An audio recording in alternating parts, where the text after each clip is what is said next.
I am Joe Rosen. I am the proud president and the founder of the Neuro Wellness Foundation. And we are here today talking with Michael Ellenbogen, who is a young man who was diagnosed with dementia or early onset Alzheimer's when he was 49 years old. He is a writer. He is a husband. He is a father.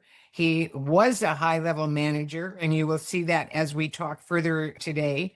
And he's an amazing man who is working even today, trying to change our world so that others who have early onset or regular onset dementia or Alzheimer's can have a greater quality of life because of the professionals that we put around us, because of the way that the medical profession functions as well. So when last we left off, we were talking about dignity, and we were talking about what dignity meant to Michael. And he said that when he can't think for himself anymore, or when he has to be taken care of by someone else, that is to him his loss of dignity. So because we're in a new session now, that brings up to mind professionals that we could bring in to talk about this with us. And maybe someday we'll have a panel like that. Michael, that conversation that we talked about in the last session is, what have you talked about with your wife when it gets to that point where you are being taken care of because you can't take care of yourself, or you've lost your ability to think questions or answers all the way through and making decisions for yourself? What have you thought about or told her or asked her about that you would want her to do on your behalf or in general? Where are you going with that? Have you thought about it? We all make those statements. My husband used to say, when I get to be that bad, step on the hose. Well, there was no hose to step on. And so I had to really find out, what did he mean when he said step on the hose? And what did he want me to do? So I'm asking you, have you had the discussion with your wife? I not only had the discussion, I've had the discussion with many people in this industry, and I've even had advanced directive written up that's probably about 70 pages long. And the sad part is, no matter what I would want to happen, it can't happen because of the laws that we have here in the United States.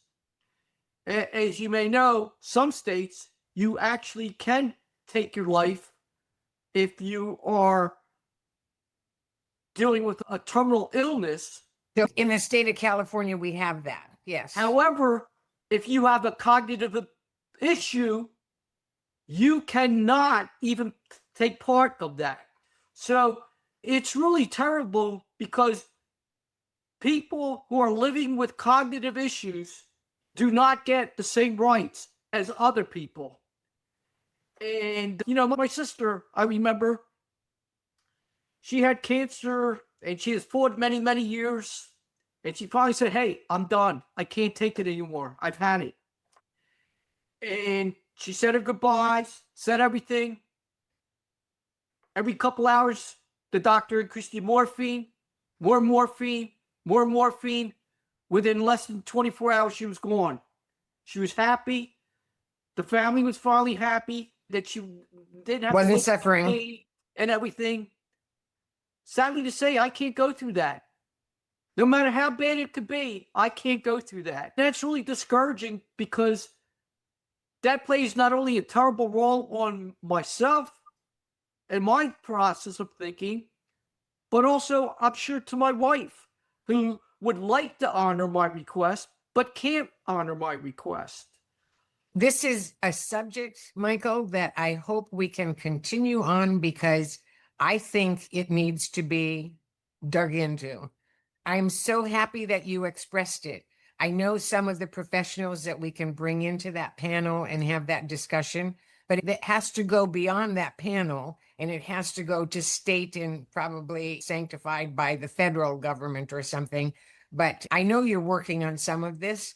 I totally appreciate it and want to stay involved to that extent because life and death are to be celebrated and to be acknowledged and to be honored, both of them, all of them. So having that kind of mindset, I think there's things that you and I and others of this same thought process can probably do something about. And again, because of your writing and what you're doing, I'm proud to get on that bandwagon with you. More than happy to work with you on it. Love to see the change happen. Okay, so let's continue on and say that I guess well the next question is just what we're on. It says you've said dementia should be treated like any other disability, and the answer is yes. In particular, when we talk about living and dying, it should be thought of in that same manner. There are other things that, as we go through our relationship together, we might bring this up again. So here's a question. What hurts you more, the disease itself or the way society responds to people living with it? The way society responds to it. Definitely. The disease, it's simple. I can deal with it. But it's just all the things you got to worry about. You know, we had an incident where I was kind of being ripped off on a ship, on a cruise line. And I tried to make my case. And they didn't listen. And I got louder and louder and all. And because of that, they used my loudness as an excuse to not make good on what they were going to steal from us, basically. And they used that as an excuse for why they weren't going to deal with me and forget about it all. And that just irks me because if it wasn't for my dementia, I wouldn't have done that. And I was just trying to stand up for my rights. And they don't understand that, you know, I've always had a problem with hearing at the same time where as my mind gets real deep thinking, that my voice goes louder. So I couldn't control that. And because of that, you know, they just throw you out because of that.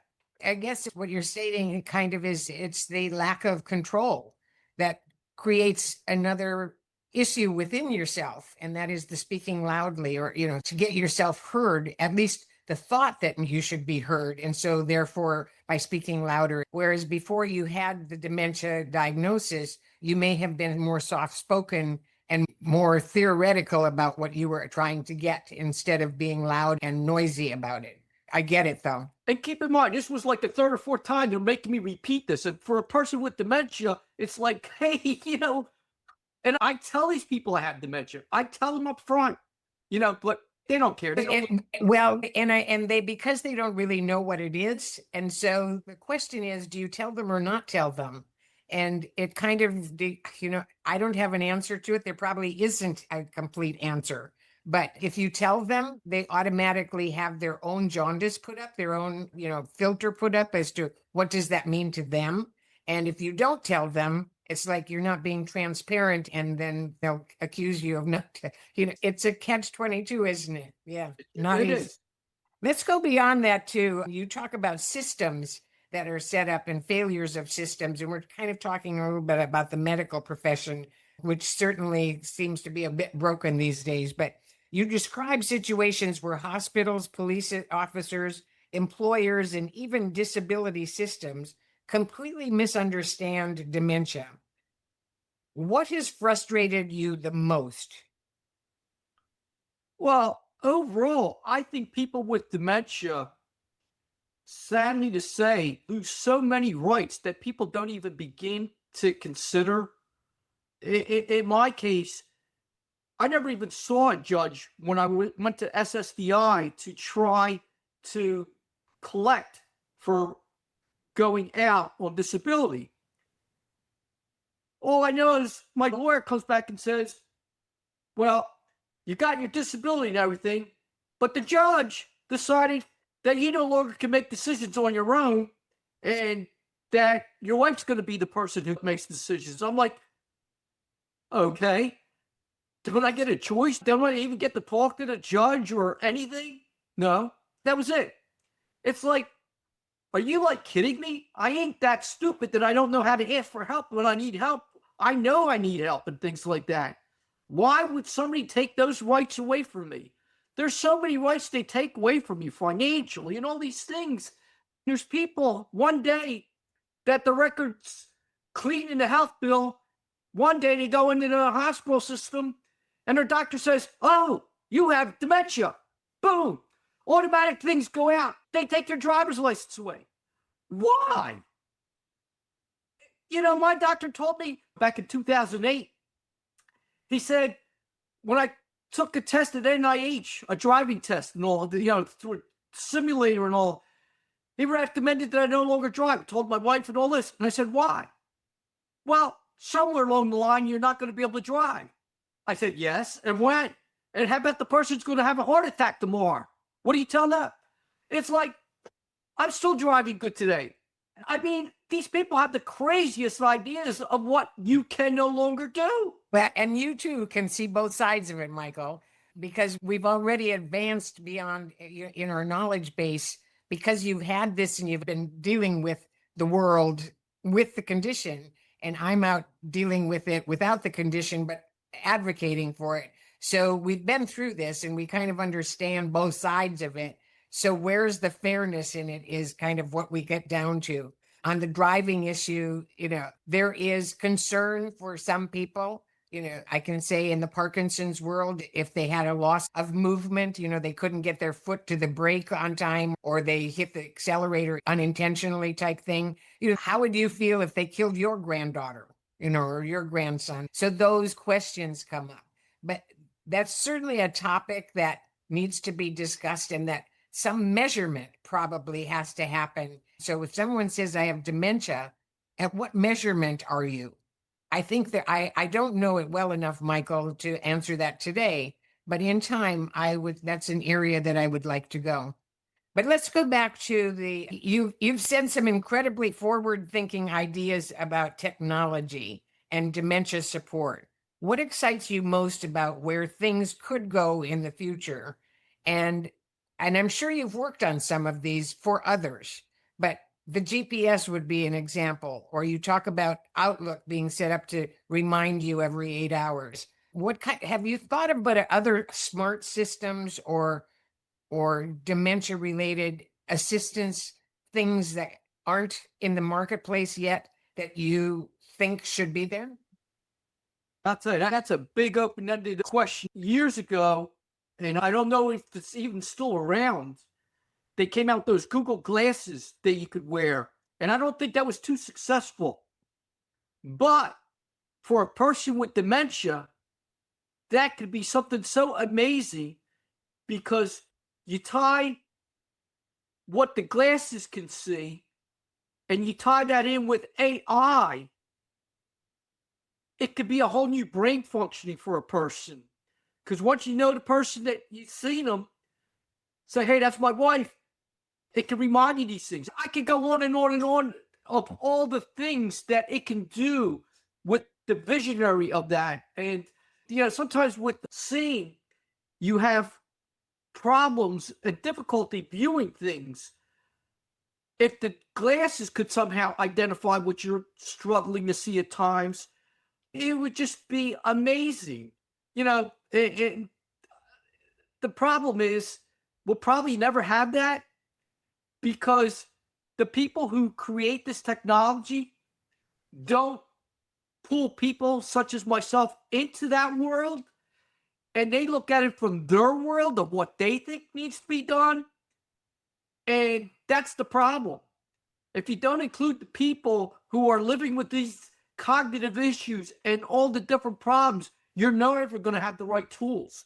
And what they don't get is if they would fix the problems for people such as myself, it would make life easier for everybody. Millions of people. Absolutely. Millions of people. Because if you could make it work for a person with dementia, you could make it work for anybody.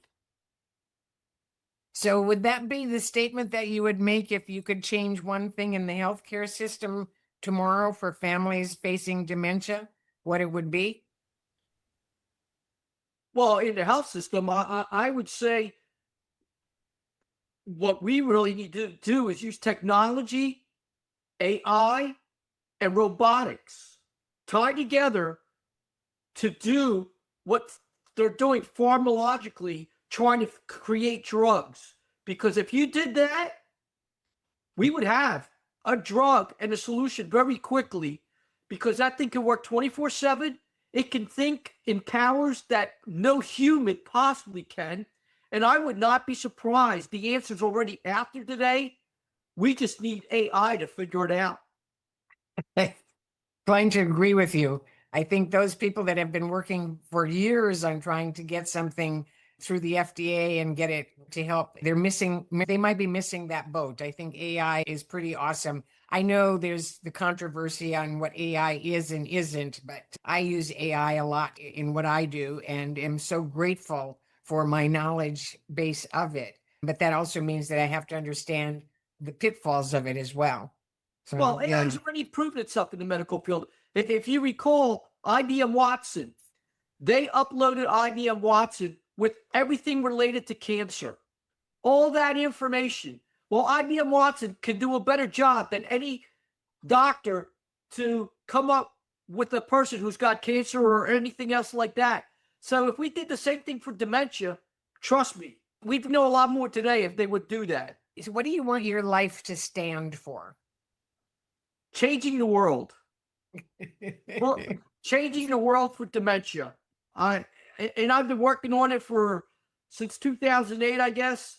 You know, I've gotten to be so lucky to be in front of the World Health Organization in Geneva for 2 days with all the ambassadors of the world when we kicked off. I think it was in 2016, making dementia a world issue. You know, now I'm working on trying to change the health system. I mean, I've been working on so many different things, and I've resolved most of them. I probably had a list of about 15 or 20 items, and I'm down to 2 right now. One of them is changing the health system, and the other one is I'm still trying to meet with the president that I've been working on for years. And I keep thinking it's going to happen. I don't know if it will or not, but we'll see. Time will tell. Yeah. So if someone was just diagnosed today, or somebody that's listening today just received the diagnosis of dementia, either for themselves or for someone that they love, what would you want them to know? Well, there are 2 different people there. For the person who's living with disease, I think you have to focus on the good that's left and to know that you're going to be going down this very curvy road and you're going to have to try to stay on it, but you're not always going to be able to do that. You're going to go off a little bit off the edges, but you just got to know that that's coming. And to not focus on what you can't do on that road. Just focus on what you can do going down that road, because focusing on what you can't change is just going to make things worse and you're going to spiral. Now, on the other hand, for the caregiver, they really need to have an honest talk with the person who's living with it. Not say that they know what the other person's going through, is most of them think they know and they don't. But to really talk and discuss what is going through, like we're having this conversation right now. What struggles are you doing? Why are you doing? Because if you don't really get to know these things and you think you know them, you don't know them. And I find that talking to so many caregivers, they're clueless. They tell me why their loved one's doing this and doing that, and it's like, that ain't why. You haven't had the conversation. And you have to have that conversation and be open to it. Maybe you and I can come up with some of the questions that a caregiver should ask of the person and the person should ask of the caregiver, because it's a two-sided thing. I feel so lucky that I had the relationship that I did with my husband, because our questions it was a very open question and answers time. It wasn't all about him, because mind you, you're in the same situation. I could have gone first instead of him. And so, the question is, what do you have plans for that? So it's not just a one-way street where the caregiver needs to ask certain questions and live with those answers, or that the person with the condition asks the questions and lives, but to have that open and honest discussion about what would you like to do if, and what would you like me to do if or when?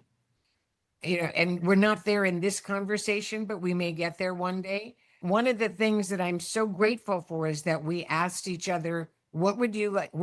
How would you like to die? Because most people leave that question up in the air. The kids want to know, do you want to be in a hospital? Do you want to be at home? Where do you want to be, or how do you want this to happen so that we can honor it instead of being fearful of it? And so we laugh about it even today, because he said he wanted to be in bed next to me when he dies. And I said, well, then you can't die when I'm on the road, because I was traveling a lot. And so then he said, but you can't die on the road either.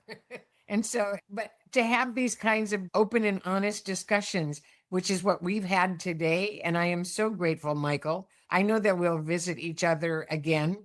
As we continue our relationship, you can tell me what questions you would like to ask in advance, and I'm happy to honor that. And what do we think that the public wants to know? And if your wife wants to get involved, I'm open to that too, because obviously she's done a heck of a job as a caregiver with you and for you, but she also has her own issues she has to think about and worry about. And I'm sure that she would like to bring those up too, because she does have her own life and you're a big part of it, but you're not all of it. She would be a good resource for the audience because she's also a medical person. So she has a better understanding than most caregivers. And not only that, because she's also been involved in a lot of my projects, understands it much, much better. In fact, probably better than most doctors. Well, the Neuro Wellness Foundation is dedicated to finding quality of life for people living with neurological conditions. So if quality of life certainly means living the best life you can for the moment, and just keep working on finding resources and knowledge and information that can create that within somebody. That's what we're all about. I'm sure we've done that today. And so I ask our audience to follow us on Instagram and Facebook and all of the other wonderful social media channels that there are. This will go on our YouTube channel as well. And I, again, so appreciate this opportunity to talk with you, Michael, and to have this conversation and to have your permission to share it with the world. Thanks so much for having me. It was a pleasure.